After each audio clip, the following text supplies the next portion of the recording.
Okay, fine. So what we are going to do today is that we are going to study. Okay, it is a kind of a study session with me together as I am preparing for different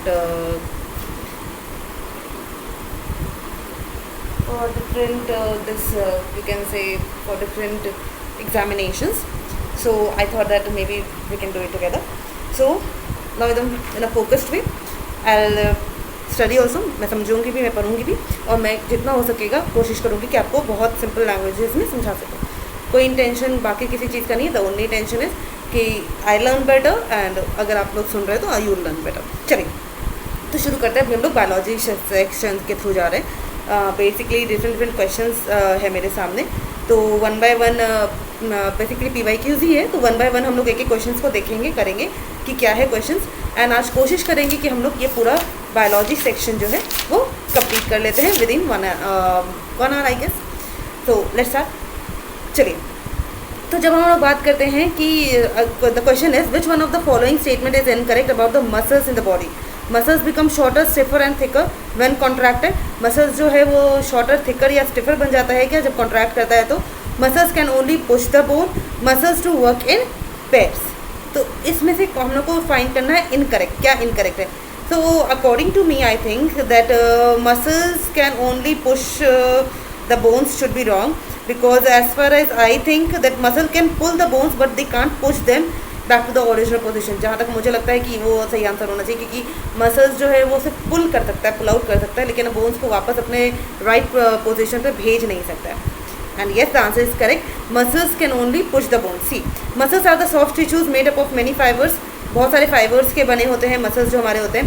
there are two more than 600 muscles in the human body. Human body की अगर बात की जाए तो 600 से ज़्यादा muscles हैं human body में. Different types of muscles have different jobs. अलग अलग मसल्स के डिफरेंट जॉब्स होते हैं. कुछ मसल का काम कुछ होता है, दूसरे मसल्स का काम मूवमेंट है या कुछ है. तो all the muscles have different kinds of work. Some muscles are required for running or jumping, while others are required to perform delicate tasks such as threading a needle.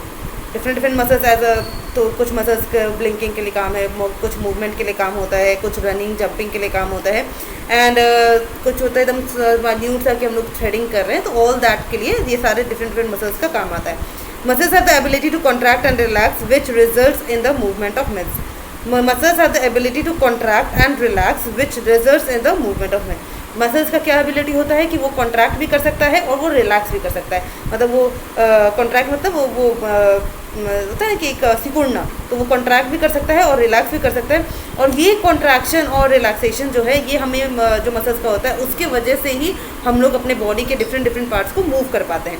Muscles become shorter, stiffer and thicker during contraction and longer, thinner and during relaxation. जो हमारा point भी था इसलिए हमने उसको सही consider किया कि जब कॉन्ट्रैक्शन होता है मसल का, जबकि हम लोग मसल्स कॉन्ट्रैक्ट करते हैं तो मसल क्या सिकुड़ रहा है तो ऑब्वियसली अब वो कम स्पेस ले रहा है तो वो थिकर हो जाएगा, थिक हो जाता है, और वो स्टिफ हो जाता है और वो शॉर्ट भी हो जाएगा. क्योंकि कोई भी चीज़ अगर रिलैक्स पोजीशन में, इलास्टिक का ही फॉर्म ले लो कि अगर इलास्टिक नहीं वो दूसरा हो जाएगा, मतलब कोई भी चीज़ अगर तुम्हारा रिलैक्स्ड फॉर्म में है और वो कॉन्ट्रैक्ट होता है, तो जब वो कॉन्ट्रैक्ट होता है तो क्या है, रिलैक्स फॉर्म में तो नॉर्मल है, एकदम आराम से पड़ा हुआ है, और वो कॉन्ट्रैक्ट होता है तो क्या हो रहा है कि वो कम ऑब्वियसली सिकुड़ जाएगा, छोटा हो जाएगा, तो शॉर्टर हो जाएगा, और अब कम जगह में ज़्यादा सामान है, ज़्यादा मास है तो थिक हो जाएगा और स्टिफ हो जाएगा. तो जब वो रिलैक्सेशन मोड में आएगा तो वो वापस बिग हो जाएगा, वापस रिलैक्स्ड हो जाएगा और वापस थिन हो जाएगा. Muscles works in pair of flexors and extensors. Muscles जो है हमेशा पेयर्स में काम करता है, फ्लेक्सोर्स और एक्सटेंसोर्स के. When one of them contracts, the bone is pulled in that direction and the other muscles of the pair relaxes. और muscles works in pair. When one of them contracts, the bone is pulled in the when one of them contracts, the bone is pulled in that direction and the other muscles of the pair relaxes. When one of them contracts, the bone is pulled in that direction and the other muscles of the pair relaxes. तो दो pair में है, एक तो फ्लेक्सोर्स है और एक extensors है. फ्लेक्सोर्स है और एक एक्सटेंसर है. अब क्या है फ्लेक्सोर्स एक्सटेंसर्स है.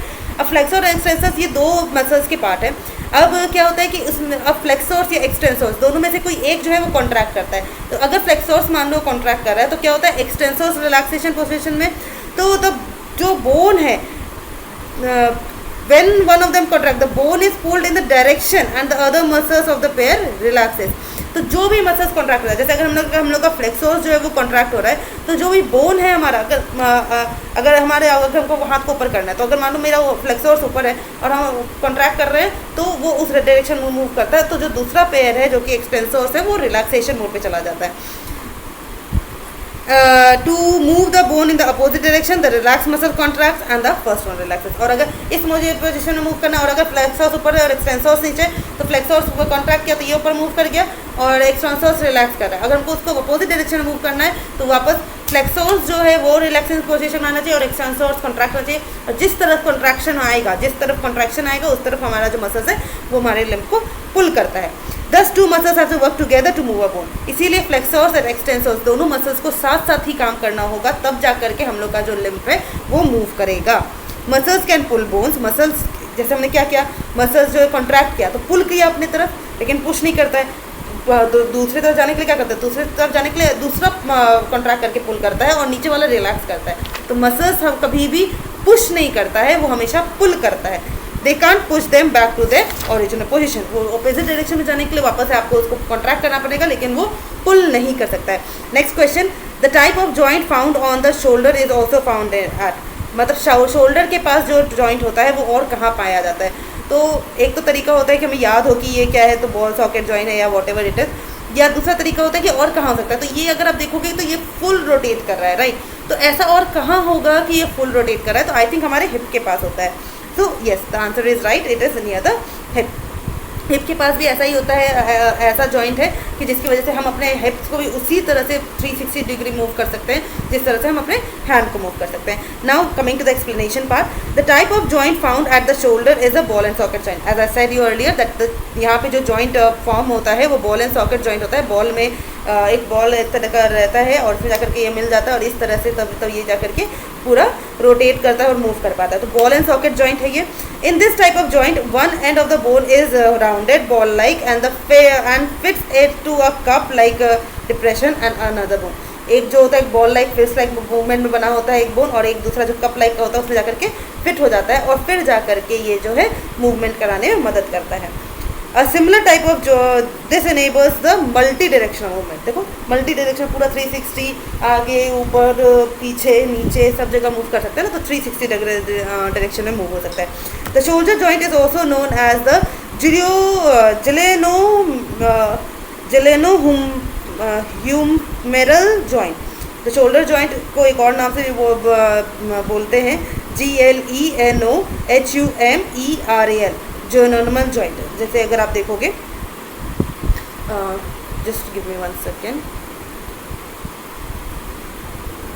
ओके, तो what I was saying that the shoulder joint is also known as glenohumeral joint. glenohumeral joint is GLENOHUMERAL. So GLENOHUMERAL है ना, GLENOHUMERAL. तो glenohumeral joint. तो शोल्डर जॉइंट्स को हम लोग और भी क्या बोलते हैं, glenohumeral joint भी बोलते हैं. The ankle joint is hinged synovial joint that is formed by the articulations of talus, tibia and the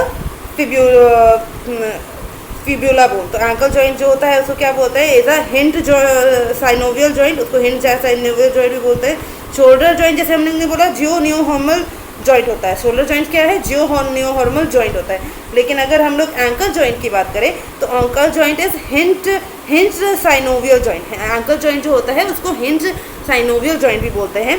that is formed by the articulation of talus, tibia and fibula bone. ये तीनों का articulation मतलब तीनों के साथ आने से ये बोन बनता है. The knee is the largest joint in the body. सबसे बड़ा जॉइंट कौन सा होगा, हमारा नी होगा. ये ना hip joint, no. What is the largest joint in our body? So knee is the largest joint in our body. Knee is also almost like the same only. So knee is the largest joint in the body. The elbow joint is the synovial hinge joint, similar to the ankle and the knee joint. तो elbow, ankle and नी, ये सारे हमारे क्या हैं, synovial hinge joint है। जैसे हमारे shoulders क्या थे, ग्लेनोहोमियल जॉइंट था, ग्लेनोहोमियल जॉइंट था, वैसे ही हमारा ये ग्लेनोह्यूमरल जॉइंट है शोल्डर्स, वैसे ही हमारा एल्बो जो है या हमारा जो हिप है, नहीं सॉरी, एल्बो जो है या नी है या एंकल है, ये सब हमारे क्या है, तो synovial hinge joint, synovial, SYNOVIAL, synovial hinge joint, ठीक है। अब the first human heart transplant was performed in, what do you think? The first human heart transplant was performed in America, South Africa, England and France. South Africa.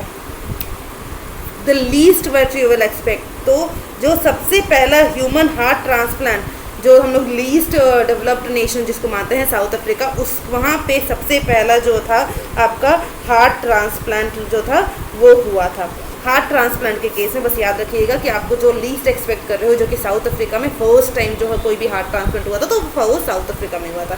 Not America, not France, not UK, not even India, it happened in South Africa. South Africa वही country है जहाँ पे Nelson Mandela ने वो जो first black president बने थे, और अपार्थाइड की कंडीशन यहाँ पे थी, जो हमें पता है कि बहुत ज़्यादा बैकवर्ड क्लास है, ये सब इन्हीं सब रीजंस की वजह से। तो वहीं पे हमारा फर्स्ट टाइम जो है वो हार्ट ट्रांसप्लांट हुआ था। The first human heart transfer was performed at the Groote Schuur hospital at the university of Cape Town in South Africa. Cape Town तो हम लोग अब बहुत बार सुने हुए हैं। तो जो सबसे पहला ह्यूमन हार्ट ट्रांसप्लांट था वो परफॉर्म हुआ था Groote Schuur hospital at the university of Cape Town in South Africa. University of Cape Town में साउथ अफ्रीका में हुआ था ऑन December 3, 1967। कब हुआ था? December 3, 1967 को हुआ था।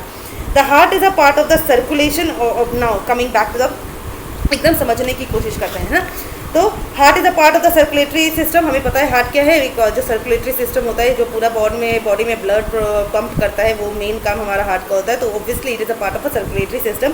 It is a muscular organ made of cardiac muscles. ये एक बहुत मस्कुलर ऑर्गन होता है, पूरा मसल से बना होता है, और ये एक कार्डियक मसल्स होता है। It pumps blood throughout the body. Obviously as I said कि ये इसका काम क्या होता है कि ये पूरे बॉडी में पंप करता है ब्लड को। The size of the heart is approximately the size of the closed fist. हर इंसान का हार्ट का साइज ऑलमोस्ट उसके क्लोज फिट के हिसाब से होता है। तो अगर आपका अगर मान लीजिए मैं अपनी ही बात करूं, तो ये अगर मेरे हाथ का क्लोज फिट का साइज है, तो मेरा हार्ट का साइज भी ऑलमोस्ट इतना ही होगा। तो size of a heart is almost like the size of the close fist. The human heart has 4 chambers. Obviously हमें पता है कि 4 चेम्बर्स होते हैं ह्यूमन हार्ट में, 2 वर्टिकल्स एंड 2 आर्टरिया। तो 2 वर्टिकल्स होते हैं। अगर आपको याद होगा तो हम लोग इस तरीके से दिल को बना के वो भी करते थे, अगर आपको याद होगा तो। Wait a second. नॉर्मली अगर स्क्वायर की भी बात हो तो 4 चेम्बर्स में हम लोग बांटते हैं दिल को, है ना।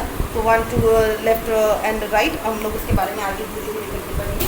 So there are the 4 chambers in the heart.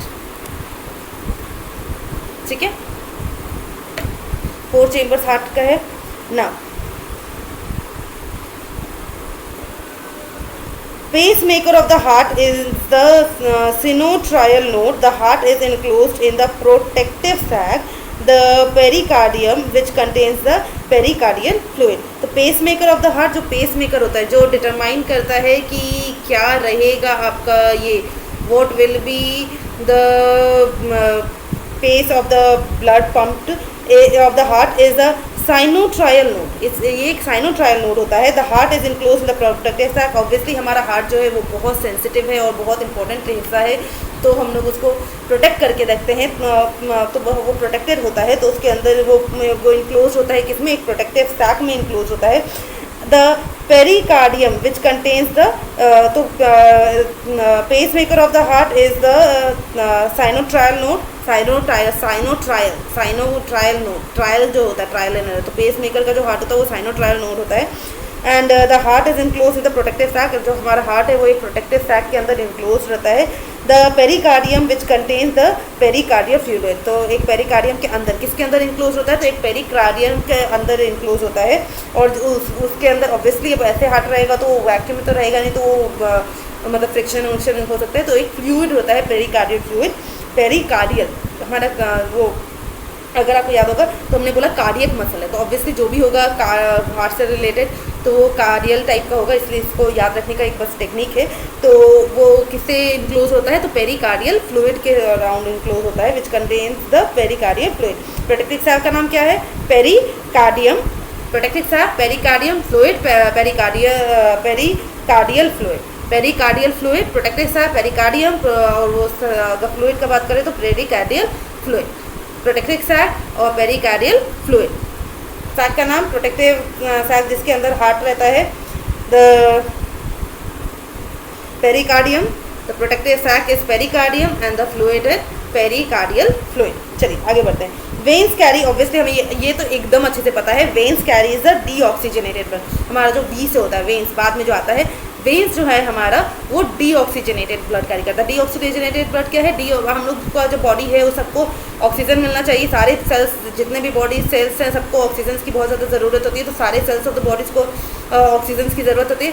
तो जब हमारा ऑक्सीजनेटेड ब्लड जो होता है वो आर्टरीज कैरी करता है। तो आर्टरीज जब हमारा ऑक्सीजनेटेड ब्लड सारे ब्लड ये हार्ट से सारे सेल्स को देता है, तो उसको जो प्रोसेस करके जब सारे सेल्स जो है रिलीज़ करते हैं तो डीऑक्सीजनेटेड ब्लड रिलीज करते हैं। तो आर्टरीज लंग्स से सेल्स तक पहुंचाने का काम करता है ऑक्सीजनेटेड ब्लड, जिसमें ऑक्सीजन होते हैं। और वेन्स बाद में आता है। आर्टरीज ए, तो ए से पहले जो आएगा वो ऑक्सीजन पहले देने का काम करेंगे। उसके बाद जो वी से आएगा वेन्स। वेन्स जो है हमारा डीऑक्सीजनेटेड ब्लड लाने का काम करता है from the cells back to the heart.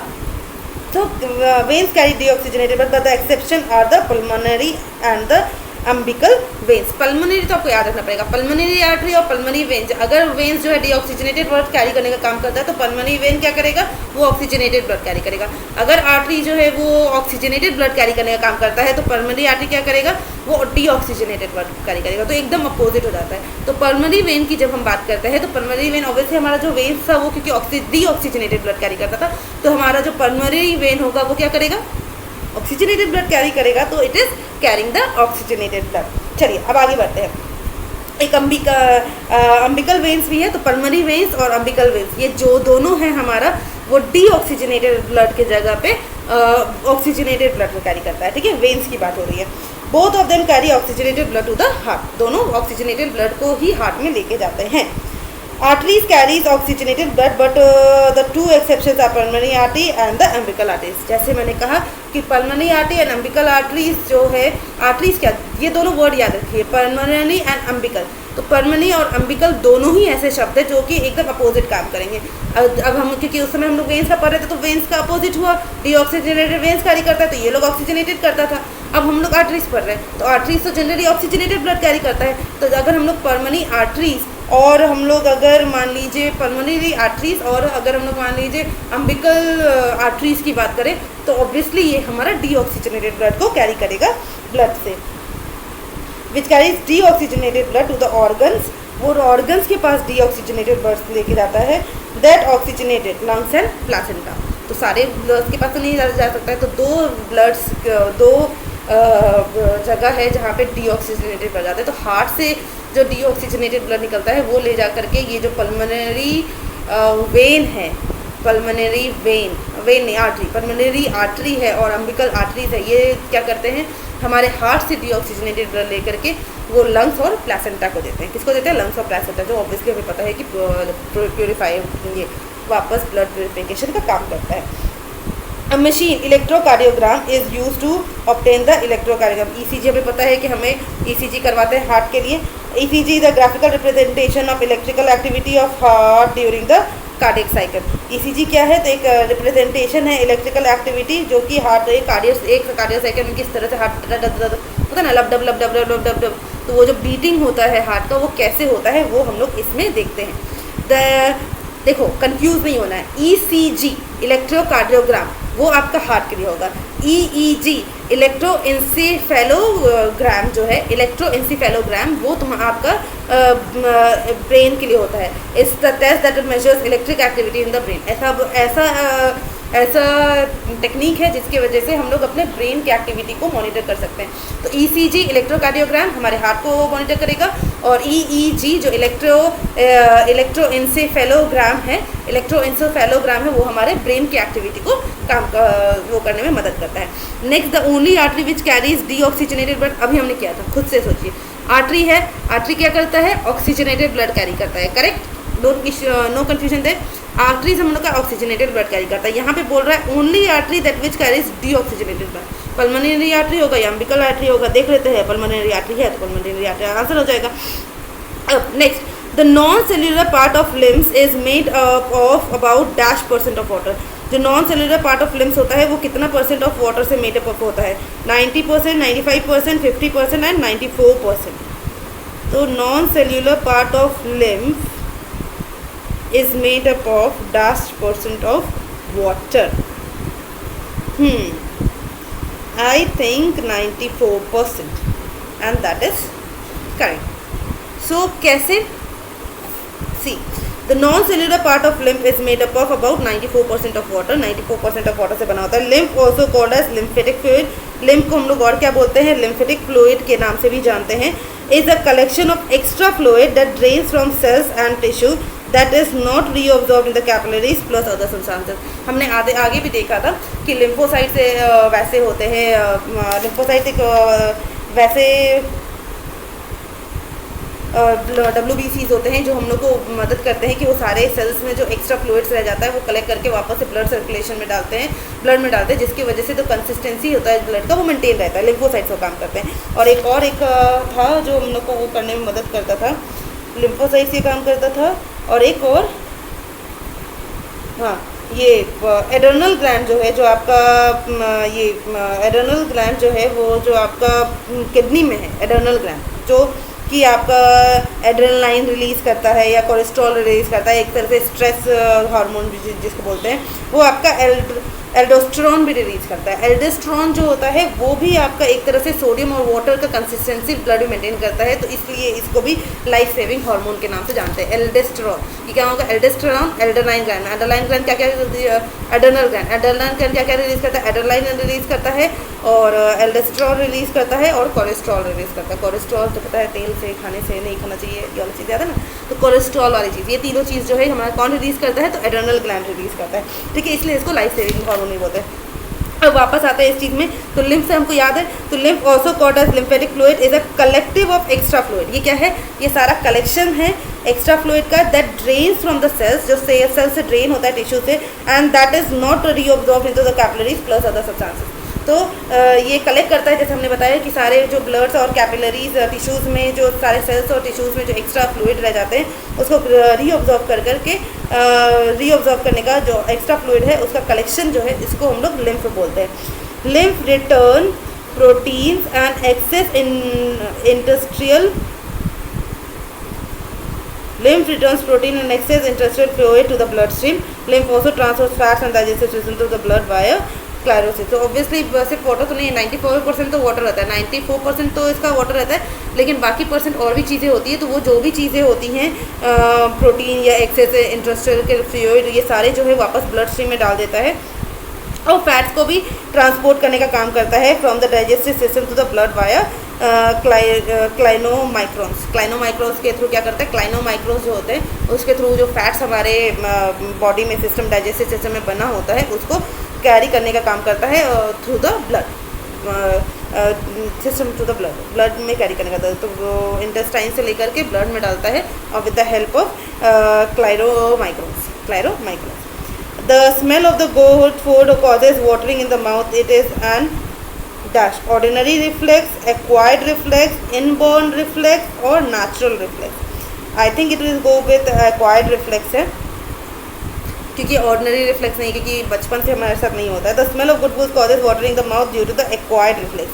अब एक एक करके थोड़ा थोड़ा समझ लेते हैं, उसके बाद हम लोग देखते हैं next. The involuntary actions which responds to the stimulation of the peripheral nerve are called reflexes. जो भी हमारा इनवॉलेंट्री एक्शन होता है, जो हम लोग जानबूझ के नहीं करते, तो जो भी हमारा इनवॉलेंट्री एक्शंस होता है जो कि एक रिस्पॉन्ड करता है स्टिमुलेशन का, जो मतलब अगर मान लो गर्म लग रहा है तो हाथ हटाना, ये सब क्या है कि एक रिस्पॉन्स है स्टिमुलेशन का। तो of the peripheral nerve are called reflexes. तो इस जो भी हमारे पेरिफेरल नर्व्स के में जो ये स्टिमुलेशन का रिएक्शन आता है उसको हम लोग रिफ्लेक्सेस का नाम देते हैं। The reflex that is meditated by stimulus is called acquired reflex. जो रिफ्लेक्स हमारा बनता है किस वजह से, स्टिमुलस से, meditated by stimulus is called acquired reflex, इसको हम लोग एक्वायर्ड रिफ्लेक्स। जो रिफ्लेक्स हमारा बनता है ये स्टिमुलस की वजह से, उसको हम लोग एक्वायर्ड रिफ्लेक्स बोलते हैं। This reflex is developed during the lifetime because of the experience. This reflex is developed during a lifetime because of the experience. ये जो रिफ्लेक्स होता है ये लाइफ टाइम में डेवलप होता है, किस लिए? क्योंकि हम लोग के रिफ्लेक्सेस की वजह से, because of the experiences. Basically क्या है बोलना चाह रहा है कि एक्वायर्ड रिफ्लेक्सेस ऐसे रिफ्लेक्सेस होते हैं जो हमने, क्योंकि हम लोग ने एक एक्सपीरियंस कर लिया है, एक जीवन जी लिया है। देखो बच्चे क्या करते हैं, बच्चे हर जगह अपना हाथ डालते हैं, क्यों? क्योंकि उन्होंने अपनी लाइफ का एक्सपीरियंस नहीं किया, तो वो क्यूरियस होते हैं हर चीज़ के बारे में कि पता नहीं ये करने से क्या होगा। तो ऐसा कहा जाता है, या तो आप बच्चे को रोक सकते हो या तो आप उसको बोल सकते हो कि ठीक है भाई करो, तुम करोगे तो सीख जाओगे, दोबारा हाथ नहीं डालोगे। तो वो क्या है, वो एक्वायर्ड रिफ्लेक्स है। मतलब एक बार हमें पता चल गया कि अगर मोमबत्ती में जो आग जल रहा है उसमें हाथ डालेंगे तो हो सकता है हमें गर्म लगे, तो दोबारा हम लोग हाथ जब उधर जाएगा तो वो एक्वायर्ड रिफ्लेक्स हो जाएगा, क्योंकि ये हमारे हम एक्सपीरियंस से आएगा। That is this is saying that this reflex is developed during the life time because of the experience. हमारे एक्सपीरियंस से जो हम लोग रिफ्लेक्सेस जनरेट करते हैं उसको हम लोग एक्वायर्ड रिफ्लेक्सेस बोलते हैं। बच्चा अब तारक में उंगली डालेगा तो एक बार डालेगा, एक बार करंट लग जाएगा, दोबारा कभी नहीं डालेगा, क्योंकि उसको पता है कि इसको डालने से तकलीफ होगी। तो ये सारे जो हम लोग अपने लाइफ एक्सपीरियंसेस से सीखते हैं, इसको हम लोग एक्वायर्ड रिफ्लेक्स का नाम देते हैं। नेक्स्ट, ठीक है, द एंटायर, अब हम लोग अगर पूछे रिफ्लेक्स एक्शन क्या है, the entire process of response to a peripheral nerve stimulus that occurs involuntary, that is without conscious effort और throughout and requires the involvement of a part of the central nervous system is called the reflex action. तो जो सारा response होता है, entire process of response, जो सारा response का process होता है to the peripheral nervous stimulation that occurs involuntary, जो जानबूझ के नहीं, इनवॉलेंट्री होता है, that is without the conscious effort और throughout the required involvement of a part of central nervous system is called the reflex action. तो उसको हम लोग रिफ्लेक्स एक्शन बोलते हैं। किसको? तो जो इंटायर प्रोसेस होता है पेरिफेरल नर्वस स्टिमुलेशन का, जो इनवॉलेंट्री होता है, जो हम लोग जान, वॉलेंट्री और इनवॉलेंट्री क्या है? वॉलेंट्री जो है जो हम लोग जानबूझ के करते हैं कि हम चाह रहे हैं पेंसिल उठा रहे तो हम पेंसिल उठा रहे हैं, वॉलेंट्री। और इनवॉलेंट्री मतलब जो अपने आप हो जाता है। तो वो सारे रिस्पॉन्सेज जो कि पेरिफेरल मतलब जो भी चीज़ें हो रही हैं उसकी वजह से अपने आप होता है, बिना हमारे चाहे, विदाउट द कॉन्शियस एफर्ट। हम लोग जानबूझ के नहीं कोशिश करें कि ये करने का, विदाउट द कॉन्शियस एफर्ट और thought and requires the involvement of a part of the central nervous system. और ऐसा नहीं कि ये हो रहा है तो हम लोग का सेंट्रल नर्वस सिस्टम इन्वॉल्व नहीं हो, इसमें इसका कुछ ना कुछ तो काम हो, ये डायरेक्शन देना चाहिए कि हाँ तुमको ये काम करना है, तो उसको हम लोग रिफ्लेक्स एक्शन बोलते हैं। इनबॉर्न रिफ्लेक्शन की बात करें तो what is inborn reflexes? Simple reflex actions are another terms of inborn reflexes. Inborn reflexes मतलब कि जिस रिफ्लेक्सेस से हम लोग इनबॉर्न मतलब वो जन्म से हम लोग के साथ है, तो ऐसे रिफ्लेक्सेस जो हम लोग के साथ जन्म से ही है तो वो नॉर्मल रिफ्लेक्सेस है, क्योंकि मतलब नॉर्मल रिफ्लेक्सेस मतलब कि वो तो होता ही है, तो उस नॉर्मल रिफ्लेक्सेस को हम लोग इनबॉर्न रिफ्लेक्सेस भी बोलते हैं। ठीक है, some of the reflexes are present even before birth. They are known as inborn and unconditional reflexes. Examples: swallowing, blinking and sneezing. अब ऐसा तो नहीं कि बच्चे को हम लोग सिखाते हैं कि बच्चा आँख जो हम लोग का ब्लिंकिंग होता है हर कुछ टाइम पे, ये सिखाया नहीं जाता है। वो दूध पीता है तो वो ऑब्वियसली सॉलो करता है तो वो सिखाया नहीं जाता है। छींकना वो सिखाया नहीं जाता है। तो ये सब इनवॉलेंट्री इनबॉर्न रिफ्लेक्सेस में आता है, क्योंकि वो जन्म से बच्चों के साथ होता है और वो सिखाया वो एक्सपीरियंसेस के थ्रू नहीं आता है। तो that is inborn reflexes. The structure and the function unit of the nervous system, ये तो सबको ही पता होना चाहिए कि अगर नर्वस सिस्टम का बात कर रहे हैं, जैसे स्ट्रक्चर एंड फंक्शन जो होता है बॉडी का वो सेल होता है, वैसे ही structure and function unit of the nervous system को हम लोग न्यूरॉन बोलते हैं। ठीक है, The neuron is a microscopic structure composed of 3 major parts, namely cell body, dendrite and axon. अगर आपने देखा होगा ऐसा कुछ उस टाइप का स्ट्रक्चर होता है, रुकिए मैं दिखाई